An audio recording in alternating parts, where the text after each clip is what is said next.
Friends, it's Coach Mike here. Happy New Year's Eve to you. I appreciate you for watching.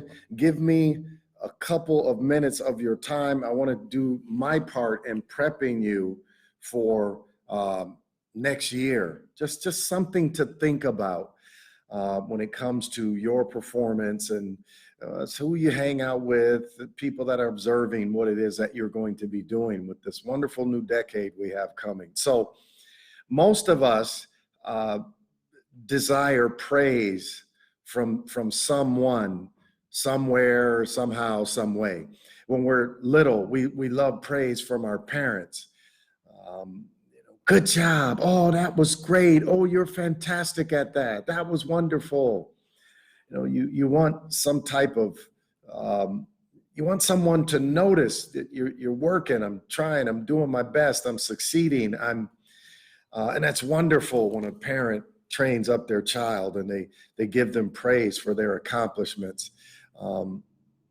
Even though those accomplishments are elementary to them because they're much older and they've been there and done that, the child still wants the praise. Well, we grow into adults being this way as well, wanting praise from someone, somewhere, at some time, somehow, in some way. Not everyone, but just certain people. Oftentimes it's people that are in your inner circle that you want them to recognize the work that you're putting in. And some of us feel let down. Like even right now, you got big goals for next year, and some of you have already started on them. But the problem is you could even mention it to the people in your inner circle, and they go, oh, yeah, how cool. Right? You're all excited, man. Next year, man, I can't wait because see, on the 6th, the first business day of the week of January, I'm going to be on it, man. And, you're all excited about this brand new idea you have or this toy you have. And it's like the person you're talking to, it's like, oh, yeah, that's cool. Yeah. Oh, good. Yeah. They're not jacked about it the way you are. And we let it affect us because you want them to say, oh man, that is great. That's a great idea. And some of you have people around you that do this for you. And then, many of us don't, right? I mean, I do, but there was a time when I didn't. And I wanted people to recognize, can't you see this work I'm putting in over here? And you talk to your friends, hey man, come hang out with us tonight. You say, oh man, can't hang tonight. I'm gonna be up till 2 a.m. working on this project. Oh man, it's like right away. See, they minimize the project because they want you to go hang out with them. And they don't understand. They're supposed to say, man, that is great. For real? You're going to be up bossing like that till 2 a.m., till 4 a.m.? Wow, man, you a real boss. I wish I had your dedication, drive, determination. See, but they just want you to hang out. Now, down the road, when they see the payoff, when they see that you did get the raise, when they see that you did open up that store, you've been working on that idea for a year, 2 years, then they're going to be, oh man, you did it. Right? And for some of them, there could be something in it for them. So now they celebrate it. But when you was taking the dirt and digging it in the soil, getting ready to build a foundation, it just seemed like people looked the other way. This is to be expected because it has an upside as well.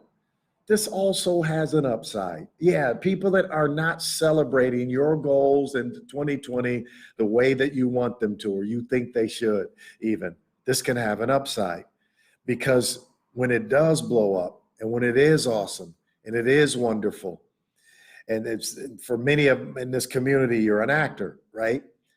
And like one of my clients, Simone, has her own TV series on Monday night, All Rise.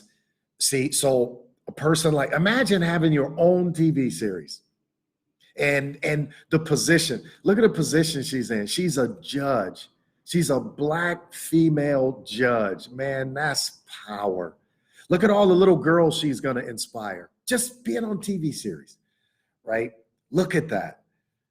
But see, the issue is now your world changes. People view you differently. People, you go out, you can't even go to Starbucks without people scratching and pulling and grabbing. Oh, that's the person. Oh, I saw him. You're great. I want an autograph. Oh, and they're going crazy over you. See, then that's when some of the people that didn't seem to recognize your work, when you were putting the shovel in the soil, beginning to dig, right? Those are the people that you need to have in your circle. Because see, then they keep it real. Their heads are not going to explode because everybody else's head is, right? They knew you when. So they know that you're still the everyday good old person you've always been. Fans, oh, their head, when they see you, their head's going to explode, right? They're going to go crazy over you. Oh, you're the greatest of all time. But you know not to buy into that illusion. You will know, yeah, I'm having a good time in this season. And we know how fast seasons can change, and we know they don't last forever. You've been alive long enough to recognize people at one time. They were everything. People couldn't stop talking about them. Every time I turn on the news, they're talking about. And then you let a few years go by, and it's like you say, now even months, some weeks, and you say, wonder whatever happened to. They just slowly fade away, right? And that's when they're going to need those real people. Yep. And that's family and friends that in the beginning didn't seem, they weren't all as hyped as you over your ideas and your goals and your pursuits. Those people help you keep it real. So don't be disappointed in those people. I've had to learn this along the way. When they're not hyped and all crazy over your idea, see, they got their own life to deal with. And your idea may sound so great to them, and they may be a little low-key envy, not no hateful envy, but kind of low-key envious because, gosh, I wish I could come up with I wish I had your drive. So they just at that time may not be as excited about your idea. Right? Even friends you're talking to. I was talking to a guy in the gym today about this animated series he's creating. And he knows enough people to get it into the right hands. But I mean, my head's not going to explode over his idea because that's his idea. I encourage them. Oh, that's great, man. Oh, that's wonderful. Good. But sometimes you want the extra hype. You want to, oh, man, that's great. But see, you may only have one person in your life that does that, maybe two. And it may not be your family and your friends, maybe acquaintances.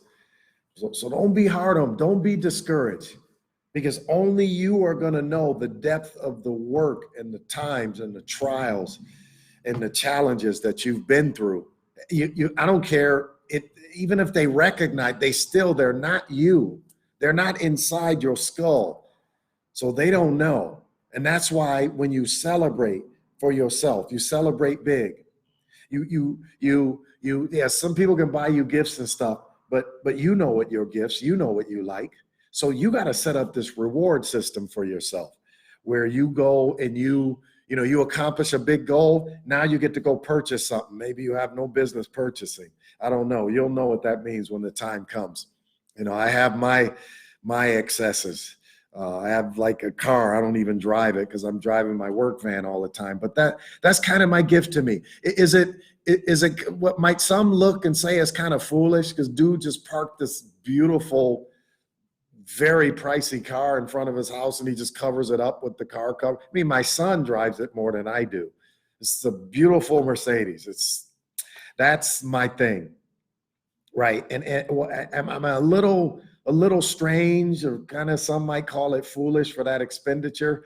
Yeah, you might say, but see, that's my gift to myself for the work I put in.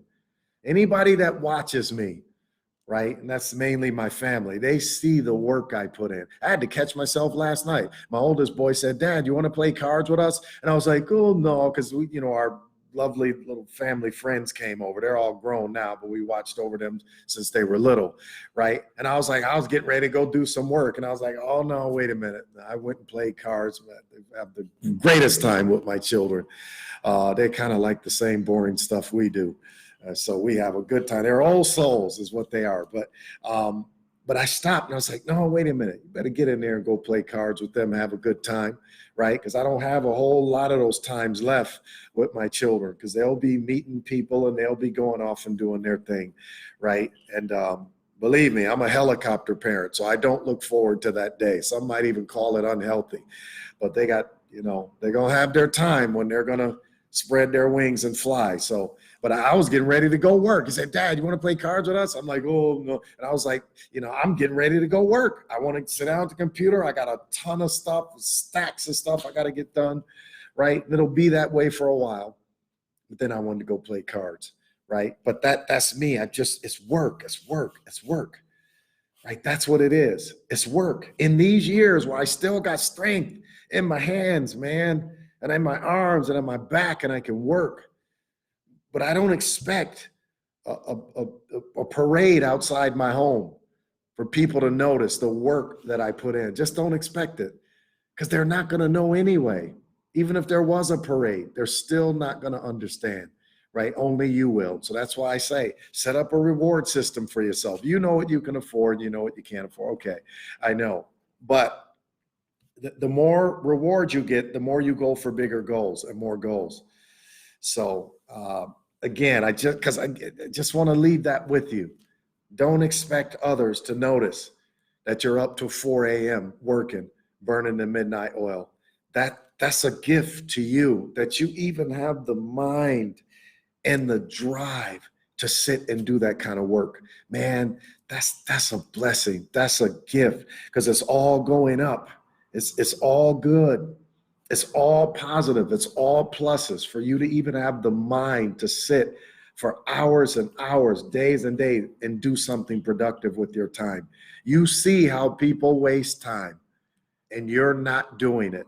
That's a gift. That's something that's gifted to you. So sometimes you got to give yourself a little pleasure because of your action orientation. All right, friends, listen, please, tonight, when the light turns green, time for you to go. Would you please pause and look both ways? Right? First, look to your left, because if a car is going to hit you, that's the car that can hit you the soonest, not the car on the right. Right? Just look to the left, look to the right, see if anyone's getting ready to run a red light. There's some people just in a couple of hours here, they're going to be getting sauced up for tonight. It's just what they do. And they can't wait to run those red lights and plow into someone. And it breaks my heart when I hear that a person got slammed by somebody running a red light. And the drunkard it seems they always are protected, because they say their body, when they're drunk, their body is loose and limber. So when they're wrecking into stuff, it's almost like there's less shock to their body, because they don't tense up when they hit something. When you get hit, instantly your body tenses, and that creates more danger for you physiologically, supposedly, according to the experts. But we always notice the drunkard doesn't get killed, but the innocent person, something terrible happens to them.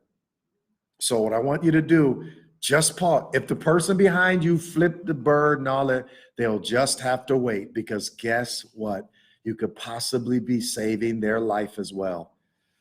But a person in a hurry, maybe they don't understand that too much, right? But you got to protect yourself. Listen, outside of your vehicle, would you put your cell phone away if you're going to be walking down sidewalks and walking through the crosswalk? Because the same very drunk driver that runs a red light is going to run a crosswalk as well. And you could be walking through, it's my turn to go, the white hand is there. And you step on out there and you're not even paying attention, because that text, that message in your phone is more important. Think about this. The phone is that message in the phone is more important than that person's life. Think about that. I see ladies walking through crosswalks, in parking structures where they're not well lit, and some are well lit. They're not even paying attention. And some cars, like the electric cars, you can't even hear them coming. They're just smooth riding on by, and they step right, and the person's speeding. Some people hit parking structures where they don't see a lot of cars, and they think it's raceway time. Be speeding. Just happened the other day at the gym. But the lady looked up in time, had her face plastered in her phone, right? Serious, man. You got to think. You got to think today. You got to be proactive. You got to be paying attention to everything. Serious. So you can make it into your 2020. All right, friends, I appreciate you for watching. Whatever you're going to do tonight, have a wonderful time. If you're going to be in your car and drinking and getting all sloshy drunk, I think the Metro is free, and you can always do Uber. You can always say, I'm going to be designated driver tonight. You can always say, you know what? I don't need alcohol to have a good time. See, this is how I stopped. I stopped sipping stuff back in 1980. I think it was 89, I think. No, maybe it was 92. Yeah, because I used to drink beer and stuff just to go out and have fun with my friends and act all stupid. And then I realized, you know what? I don't need. It never was a problem, never no alcoholic, no rehab, no, none of that. But it was just, I made it up in my mind. I said, if a good time is there to be had, I'm going to have it without alcohol. Because alcohol is me trying to force a good time. Have you ever just had a good, clean, good time and alcohol wasn't involved? If you go to church, then you had a good time praising the Lord. You wasn't in there drinking, were you? No. So you already know it then, that you can even have a good time in church, no alcohol involved. Now, if you go out to a nightclub and it ain't no churchly things going on, you can still have a good time without drinking alcohol. It's better on your body and your wallet. So challenge yourself tonight. How about making that your 2020 vision resolution? Just try it. And you're going to start recognizing, I don't need to drink this stuff to have a good time. Because if a good time is there to be had, I'll naturally have a good time. Think about it. I only see 8 people now, 7 watching. But please share this. Because what I'm saying right now could eventually, if not tonight, save someone's life. So would y'all please share this for me? Share this for me, right? Because if I could get an email and somebody say, Coach Mike, I heard you say something about not drinking, the not drinking challenge tonight for New Year's Eve. And I took you up on that, and you are right. And look at the ramifications of that. Look at what could happen. That person could actually stop drinking, and then they're going to have children. They already have children, and then the children going to notice they don't drink, and the parents don't drink, and all that. And then their generation of children won't drink, and it's like, boom, because my children don't drink. They drink water and some green drinks that my wife makes. See that? See what could happen? Just through me saying this right now, right? So I need you to spread this along for me. Let's use some good Facebook for a worthy purpose, right? All right, friends, have a wonderful time, whatever you do tonight, hopefully alcohol free. And but whatever you do, please be safe. And I appreciate you watching and giving me your time, because attention is expensive. There's a gazillion and one distractions or other things you could be paying attention to. So for those of you that have spent the time and watched, I appreciate you for it, because you're helping me get this message out. Okay, friends, I appreciate you for watching. Have a super duper wonderful New Year's Eve and on into New Year's, and do your body good and eat some good food, and have a wonderful time. All right, we'll talk to you again soon. Bless you. God bless you.